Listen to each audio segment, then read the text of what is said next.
கிருபையுள்ள தேவனுடைய நாமம் மகிமைப்படுவதாக. மீண்டும் ஒரு விசை அருளுத்தின் வாயிலாக உங்களை சந்திப்பதில் மிக்க மகிழ்ச்சியுடனாக இருக்கிறேன். என்னோடு கூட மல்கியா 3ஆம் அதிகாரம் அதில் 16, 17 ஆகிய வேத வார்த்தைகளை வாசித்து நாம் சிந்திக்கலாம். அப்பொழுது கர்த்தருக்கு பயந்தவர்கள் ஒருவரோடொருவர் பேசிக்கொள்வார்கள். கர்த்தர் கவனித்து கேட்பார். கர்த்தருக்கு பயந்தவர்களுக்காகவும் அவருடைய நாமத்தை தியானிக்கிறவர்களுக்காகவும் ஞாபக புஸ்தகம் ஒன்று அவருக்கு முன்பாக எழுதப்பட்டிருக்கிறது. என் சம்பத்தை நான் சேர்க்கும் நாளிலே அவர்கள் என்னுடையவர்களாய் இருப்பார்கள் என்று சேனைகளின் கர்த்தர் சொல்கிறார். ஒரு மனுஷன் தனக்கு ஊழியம் செய்கிற தன்னுடைய குமாரனை கடாட்சிக்கிறது போல நான் அவர்களை கடாட்சிப்பேன். வாசித்த இந்த பகுதியை பார்க்கும் பொழுது மல்கியா தீர்க்கதரிசியை கொண்டு கர்த்தர் பேசின வார்த்தைகள். இது என்ன பின்னணி என்று சொல்லி பார்க்கும் பொழுது, பாபிலோன் தேசத்திலிருந்து இஸ்ரவேல் ஜனங்கள் தன் சொந்த தேசத்திற்கு வந்த பிறகு அவர்கள் நெகேமியாவின் நாட்களிலும் கூட அநேக எதிர்ப்புகள் இருந்தபோது அலங்கம் கட்டி முடித்து வெளி பிரச்சனையை அவர்கள் மேற்கொண்டு பிறகு உள் நடந்த பிரச்சனைகள் இல்லையா, அவர்களுக்குள்ளாக நடந்த பிரச்சனைகளை அதை அவர்கள் ஜபத்தோடு கூட மேற்கொண்டு சரி செய்து இப்படி எல்லாவற்றையும் அவர்கள் எதிர்ப்புகளெல்லாம் தாண்டி பிறகு அவர்கள் பாதுகாப்பாய் ஆசீர்வாதமாய் இருக்கக்கூடிய காலகட்டம். பாருங்கள், இந்த காலகட்டத்திலே தேவன் அவர்களுக்கு பாதுகாப்பாய் இருக்கிறார், சொந்த தேசத்தை கொடுத்திருக்கிறார், அவர்களுக்கு தேவையான எல்லாவற்றையும் அவர் கொடுத்திருக்கிறார். இப்படிப்பட்ட இந்த காலகட்டத்திலே இந்த தேவ ஜனங்கள் என்ன செய்தார்கள்? கர்த்தருக்கு அவர் விரும்பக்கூடிய வாழ்க்கை வாழாமல் இருந்தார்கள். அநேக காரியங்கள் அவர் செய்தார்கள். கர்த்தருக்கு கொடுக்க வேண்டிய காரியத்திலே அவர்கள் வஞ்சனை செய்தார்கள். ஆசாரியர்களும் கூட தன் கடமைகளை செய்யாமல் இருந்தார்கள்.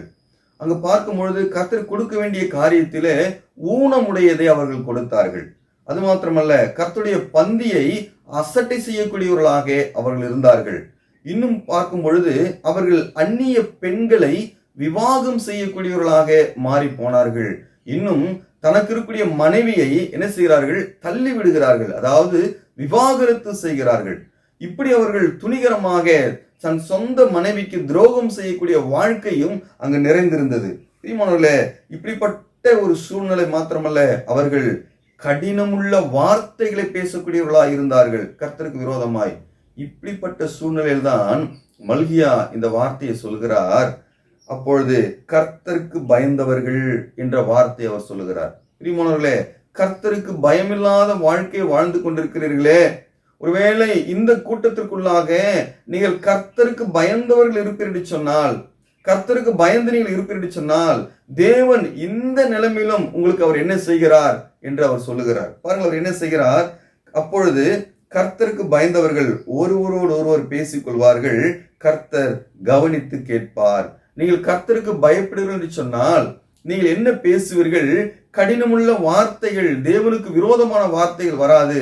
கர்த்தருக்கு பிரியமான வார்த்தைகளை பேசுவீர்கள், அவரை குறித்து பேசுவீர்கள், அவர் செய்த நன்மைகளை குறித்து பேசுவீர்கள். உங்களுடைய வாழ்க்கையிலே, கடந்த கால வாழ்க்கையில எத்தனை ஆபத்துகள் இருந்து காப்பாற்றினார் என்ற நன்றியுள்ள இருதயத்தோடு கூட பேசுவீர்கள். ஒருவேளை அதை கர்த்தர் கவனித்து கேட்பார். இஸ்ரவேலுக்குள்ளே, அந்த யூத ஜனங்களுக்குள்ளே அநேக ஜனங்கள் இருந்தாலும் நீங்கள் 2 பேர் மாத்திரம் கர்த்தருக்கு பயந்து அவரை குறித்து பேசுவீர்கள் சொன்னால் உங்கள் மீது கர்த்தருடைய கண்கள் இருக்கும். சொல்கிறார், கர்த்தர் என்ன செய்வார்? கவனித்து கேட்பார். கவனித்து கேட்பது மாத்திரமல்ல, இரண்டாவது அவர் என்ன செய்கிறார் பாருங்கள். அதே 16ஆம் வசனத்திலே, கர்த்தருக்கு பயந்தவர்களுக்காகவும் அவருடைய நாமத்துக்கு தியானிக்கிறவர்களுக்காகவும் ஞாபக புஸ்தகம் ஒன்று அவருக்கு முன்பாக எழுதப்பட்டிருக்கிறது. இரண்டாவது, அவரை குறித்து தியானித்து பேசக்கூடியவர்களுக்கு ஞாபக புஸ்தகத்திலே அதை எழுதி வைக்கிறார்.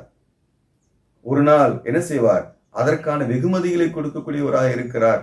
பாருங்கள், அது மாத்திரமல்ல, இரண்டாவது காரியம், ஞாபக புஸ்தகத்திலே எழுதி வைக்கக்கூடிய ஆண்டவராக இருக்கிறார் என்று சொல்லி பார்க்கிறோம்.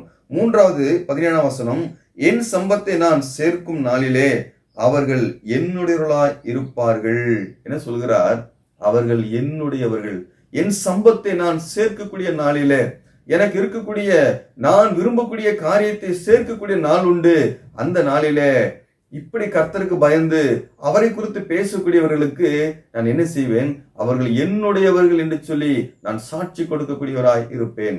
என்னுடையவர்கள் பாருங்கள், என்னுடையவர்களாய் இருப்பார்கள் என்று சேனைகளில் கர்த்தர் சொல்லுகிறார்.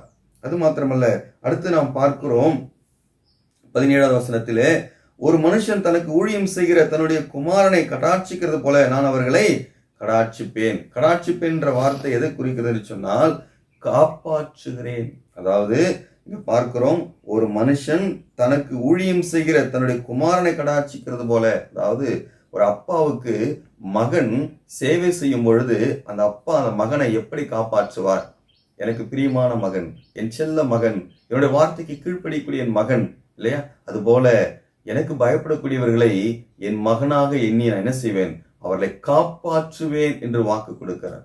எவ்வளவு ஒரு வாக்குத்தத்தங்கள் பாருங்கள். அது மாத்திரமல்ல, 18ஆம் வசனம் பாருங்கள்.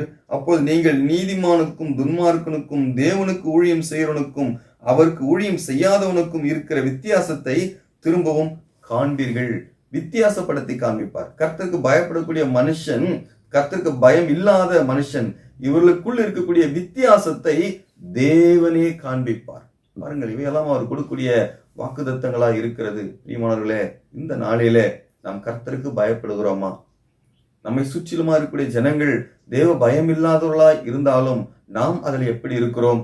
கர்த்தருடைய கரத்திலே நன்மை பெற்றிருக்கிறோம். இன்றும் நாம் இதை ஜீவனோடு இருக்கிறோம் இல்லையா?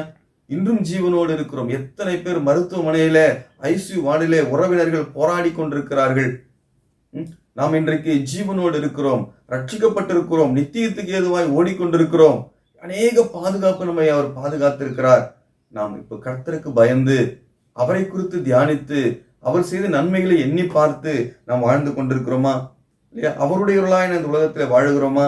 மற்றவர்களோடு கூட வித்தியாசத்தை காண்பிக்கக்கூடிய வாழ்க்கை வாழுகிறோமா என்பதை நாம் சிந்தித்து பார்த்து நாம் கர்த்தருக்கு பயப்படுவோம், அவர் விரும்பக்கூடிய வாழ்க்கை வாழ்வோம். அப்படி செய்யும் பொழுது அவர் உங்களையும் உங்கள் குடும்பத்தையும் காத்து ஆசீர்வதிக்கக்கூடியவராக இருக்கிறார். அந்த நல்ல தேவனுடைய நாமம் மகிமைப்படட்டும்.